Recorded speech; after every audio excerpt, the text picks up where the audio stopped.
the sage Parashurama, an incarnation of Vishnu, came to visit Shiva but was blocked by Ganesha. A conflict ensued and Parashurama threw his axe at Ganesha. Since the axe was gifted to Parashurama by Shiva, Ganesha, out of respect for his father, did not dodge the blow, resulting in the breaking of his tusk. And Shiva and his friends landed up. So he wants to see his wife, he's coming that way. And the boy stopped him and questioned him, "Who are you?" Shiva thought, "Oh, you asking me who are you?" With a flick of his sword, he took off the boy's head and went to see Parvati. Very happy to see his wife after 12 years. But the wife saw blood on his sword and she screamed. Because he got a head which was not human, he was supremely brilliant. Because of this extreme sense of intelligence, he did not allow anything to be an obstacle in his life. Here's my father, turning 95 coming January. He's kept up this tradition of making sweets for Ganesh Chaturthi. He lost his mother when he was 4.5 years of age.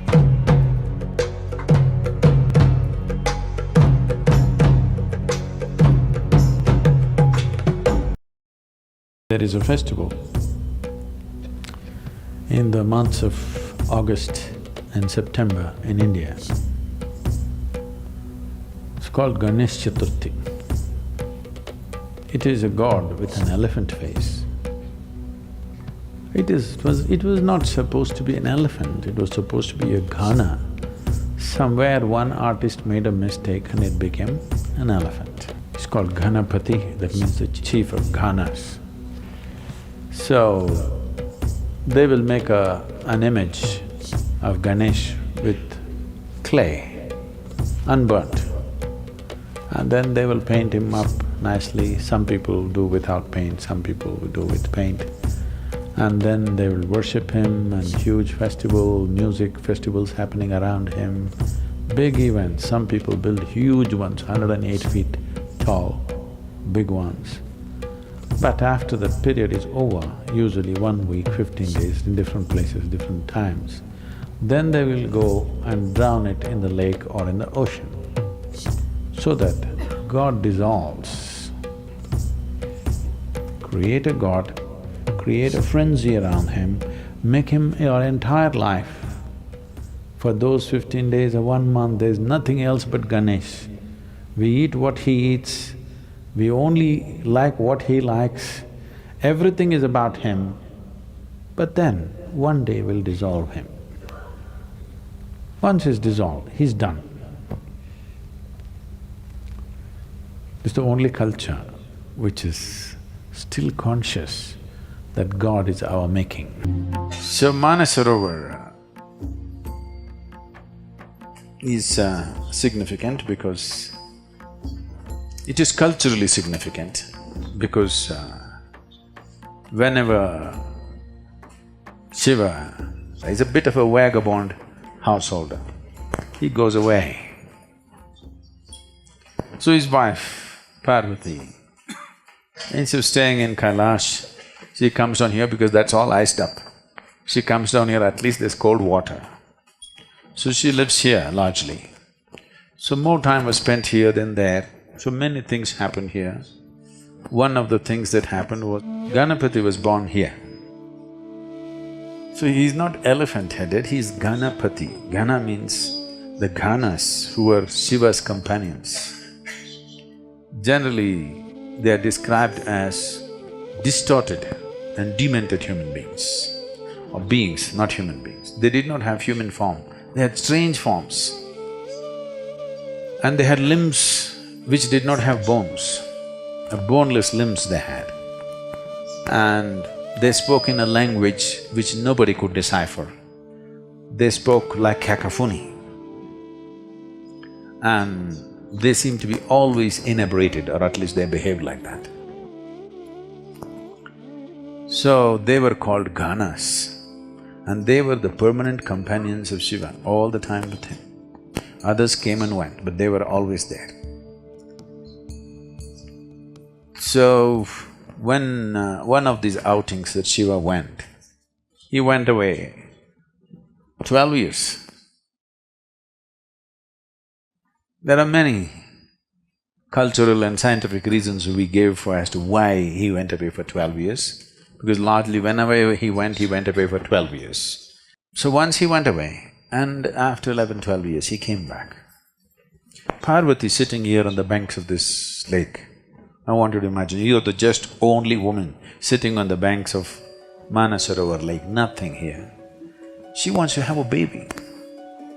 She's unable to have a baby because Shiva's seed is not human. So, it's clear that she cannot have a baby with him.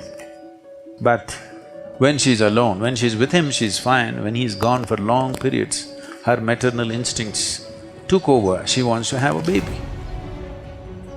So one day, she smeared herself with sandal paste head to toe, waited for a period of time, then slowly peeled off all the sandal paste. When you do this, a certain amount of your skin or your cells will come away. Making use of this, using her tantric power, she made the shape of a baby and breathed life into it. A nice little boy came, and she was very happy in the company of this boy, and he grew up, just the two of them, nobody. And Shiva lands up from somewhere, nobody knows where he goes. Him and his friends land up, full, all inebriated and happy, come to see his wife. He's that kind. And Parvati wants to have bath. So she set up a small barrier and asked the boy to watch out, that nobody comes this way. So the boy took this duty as he's very proud to guard his mother. So with a spear in his hand, he's walking up and down. He's looking for trouble. He wants to. Somebody should come now and he must fend them off. He desperately wants to do something for his mother. He's in that state. And Shiva and his friends landed up. So he wants to see his wife, he's coming that way. And the boy stopped him and questioned him, "Who are you?" Shiva, "You asking me, who are you?" With a flick of his sword, he took off the boy's head and went to see Parvati. Very happy to see his wife after 12 years. But the wife saw blood on his sword and she screamed. And he got the works. Then he doesn't know what to do. He thought after 12 years he'll get a great welcome. Here she is freaking on him. She said, "You have to bring him back to life." He said, "That's not possible, he's decapitated, he's finished. I don't care what has happened, I want him back to life." Now if he wants to have his wife, he has to bring this boy back to life. So he looked around, the Ganas, they were all there, kiki, kiki, kiki, kiki, kiki, like this. So he looked around and the leader of the Ganas, he asked him, "What?" He said, "Okay." So he lopped off his head and put it on the boy's head. First head transplant. So now the boy had a human body and a Gana's head, the two chief of the Gana's head, and he had a limb which was boneless limb. So he became a GANA-pathi, the chief of the Ganas. Somewhere down the line, artists from Sivakasi in Tamil Nadu, because they had never seen a Gana but the place was full of elephants. A boneless limb means they could not imagine beyond an elephant. So they slowly made that into an elephant. Whatever they do even today, everybody calls it only Gana-pathi. Nobody calls him Gajapati. Okay. Some people have started writing songs these days calling him Gajapati, but it doesn't stick. Ganesh, Ganapati is what sticks because he is Ganesh, he is Ganapati. He is the king or the leader or the chief of Ganas. Because he got a head which was not human, he was supremely brilliant. Because of this extreme sense of intelligence, he did not allow anything to be an obstacle in his life. Every obstacle in life can be cleared if you have the needed intelligence, isn't it? So this is what he proved. So we called him Vigneshwara, he removed all the vignas because his intelligence is of that level. If you do not know about writing his scriptures, he told Vyasa, your dictation should be non-stop. If you stop, I'm going to drop the pen and go away because I'll get bored with you. This is the level of intelligence. Ganesh Chaturthi means not to boost your belly, but to boost your brain, because he's known for his brain, not for his belly. But today, to our children we have made it clear, he's known for his big belly, not for his big brain. He was essentially known for his big brain. So, Ganesh Chaturthi should be about boosting the brain, not the belly, isn't it?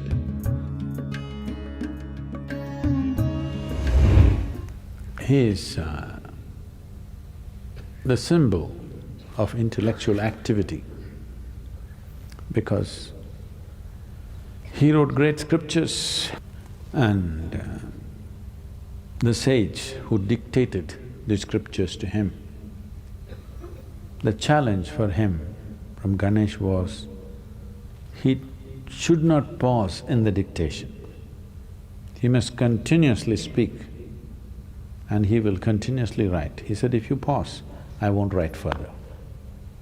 It's a test for the sage, whether what he's speaking is really a fountainhead of his being or is it something scholarly that he makes up in his head. So Ganesh said, only uninterrupted dictation, if you do, I will write. If you pause somewhere, once I keep my pen down, I will not write again. So sage Vyasa spoke uninterrupted. It went on for months on end. Ganesh wrote without missing a single word, the best stenographer you can have. He is the symbol of human intellect. This is very symbolically right because this is the nature of your intellect. You can use it to consciously imagine something. Wonderful imagination, a man with an elephant head. An elephant head because that's the biggest head you can find on the planet. That means lots of brain. So, the symbol of human intellect, dissolving him is the symbol that if you use your intellect right, you can dissolve the world. Dissolving the activity of your intellect is no problem. Once you dissolve the world with your imagination, switching off the imagination is not a big problem. You can obliterate the universe with your imagination. In your experience, universe will not exist if you create a powerful imagination. But then, switching off the imagination is a much simpler process. If the imagination is consciously developed, turning it off is easy. Right now, bits and pieces of imagination happening unconsciously, it looks like it's impossible to stop it. So the entire festival is symbolic of this, that we create him and you must see the festivity that happens around him. Usually, he's kept in public places. In every home, it'll be kept, private ones. Apart from that, on the streets, big ones, many streets will be blocked for this 15 days to 30 days, traffic stopped, everything. He will be sitting right in the middle of the street, big celebrations, music, stuff happens around it, people live around him for this period. But when the time comes, they just go dissolve him and that's about it. He's done. Next 1 year, nobody thinks about it.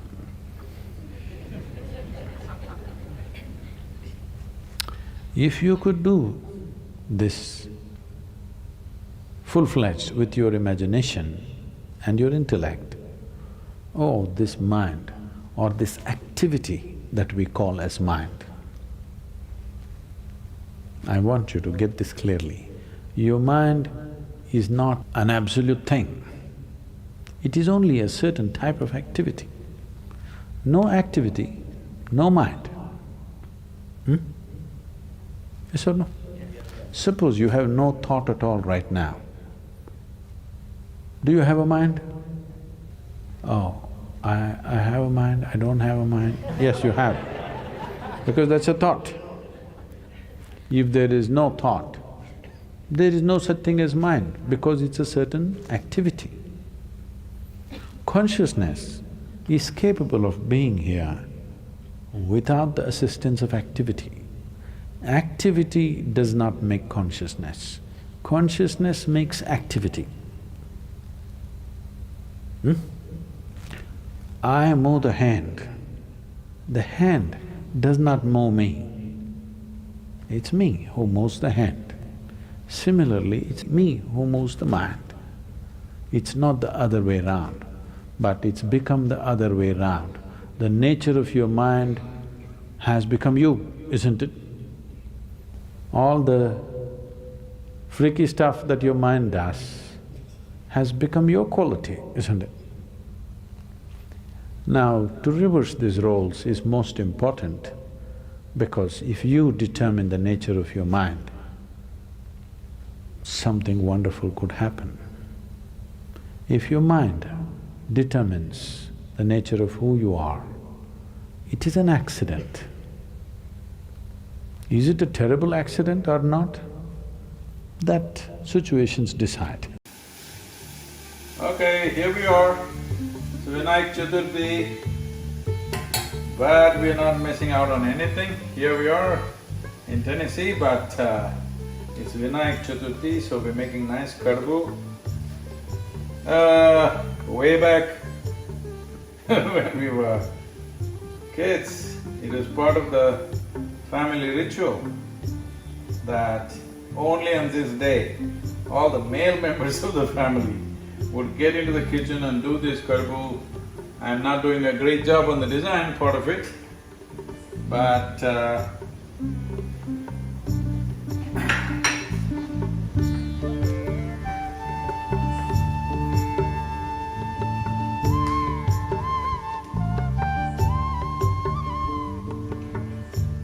so, with this rice flour, my father would make a nice mouse to be GANA-pathi's vehicle. Well, don't ask me how anybody can ride a mouse, but he did. But all that matters is kadbu tastes good. That's all that matters. So even if it's in the form of a mouse, we just ate it up because it tasted so good. Here I am. We would make both sweet ones. This is a sweet one. We will also make a very spicy one. Well, spice is absent here right now. Here I am, stitching them together like this.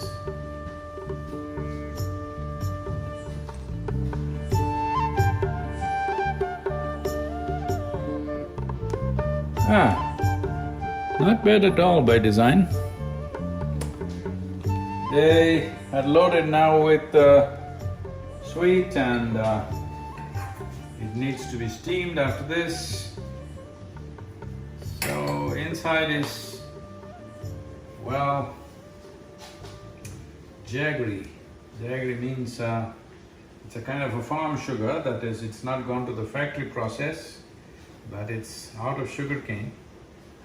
We can also do this out of palm sugar, but this is sugarcane jaggery and rice flour, and of course, a little ingenuity, design, and steam it and eat it here. This needs to be steamed, don't eat it up as it is, needs to be steamed and moved after that.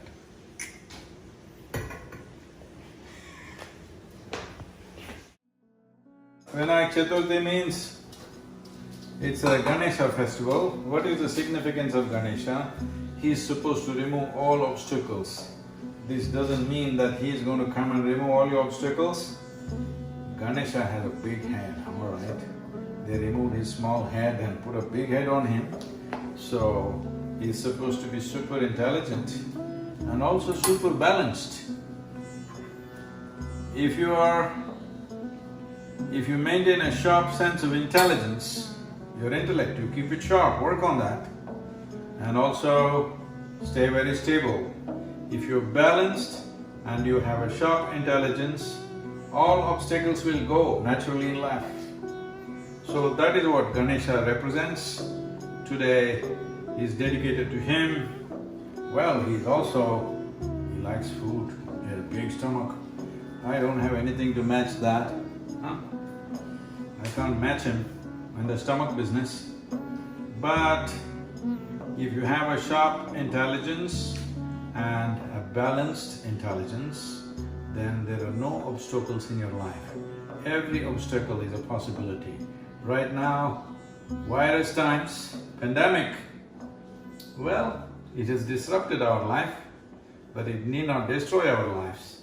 If we use our intelligence and maintain a balance, we will see that this pandemic situation will become a great opportunity.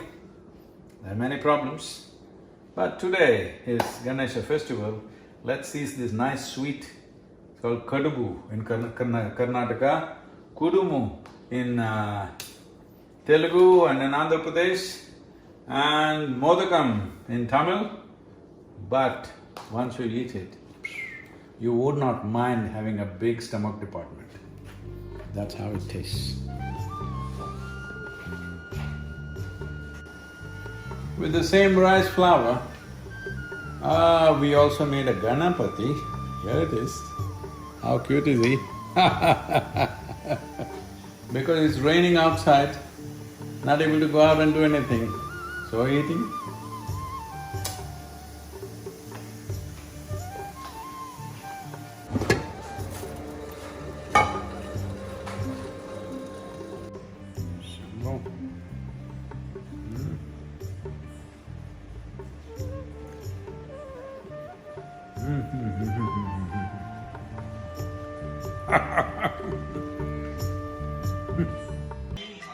Here's my father, turning 95 coming January. He's kept up this tradition of making sweets for Ganesh Chaturthi. He lost his mother when he was 4.5 years of age. She taught him how to do this. He still continues to do this till this day. Happy Ganesh Chaturthi for all of you. Here are a few interesting facts about Ganesha. Ekadanta, the one-tusked god. Ganesha's title Ekadanta, meaning one with a single tusk, is symbolic and filled with meaning. The broken tusk is often viewed as a metaphor for sacrifice, strength and accepting loss. In one legend, the sage Parashurama, an incarnation of Vishnu, came to visit Shiva but was blocked by Ganesha. A conflict ensued and Parashurama threw his axe at Ganesha. Since the axe was gifted to Parashurama by Shiva, Ganesha, out of respect for his father, did not dodge the blow, resulting in the breaking of his tusk. Another story suggests Ganesha broke his tusk off to use it as a pen to transcribe the Mahabharata. Both stories emphasize the themes of selflessness and devotion. Ganesha's birth. In this less common version of Ganesha's origin, Parvati created him out of the sandalwood paste from her body while preparing for a bath. After molding the figure, she breathed life into him. This tale reflects the idea that Ganesha is born of both the earthly and divine realms. His origin from dirt emphasizes his role as a deity connected to the material world, while his divine powers granted by Parvati link him to the spiritual. This dual nature makes him a bridge between the physical and metaphysical, a crucial aspect of his role as the remover of obstacles. Ganesha's role in Tamil culture. In Tamil Nadu, Ganesha is known as Pillayar. His influence here extends beyond just the remover of obstacles, as he is also seen as a guardian of thresholds. His images are placed at entrances to homes, temples and even public buildings to protect against evil and bad fortune. The Tamil people have a deep reverence for Ganesha, and Vinayagar Chaturthi, the festival celebrating his birth, is celebrated with much enthusiasm. Additionally, he is often worshipped before embarking on any important journey or venture in Tamil households. Mushika, the mouse, was once a demon. Ganesha's vehicle, the mouse Mushika, has an intriguing backstory. In some texts, Mushika was once a powerful demon named Krauncha who terrorized the world. After a battle with Ganesha, Krauncha was subdued and transformed into a small mouse as punishment. However, the mouse surrendered and accepted Ganesha's leadership, becoming his loyal mount. This transformation symbolizes Ganesha's power to bring even the most unruly and chaotic forces under control, demonstrating his mastery over obstacles. Additionally, riding a mouse, a tiny and seemingly insignificant creature, shows how Ganesha dominates the smallest of challenges and conveys humility in power. First scribe of the Mahabharata. Ganesha played a key role in recording one of the greatest epics of ancient India, the Mahabharata. The sage Vyasa chose Ganesha to write down the epic as he recited it. Ganesha agreed, but on the condition that Vyasa would not pause in his dictation. Vyasa, however, imposed his own condition that Ganesha must fully comprehend each verse before writing it down. This gave Vyasa time to think and compose the complex verses of the Mahabharata, especially when dealing with philosophical or narrative intricacies.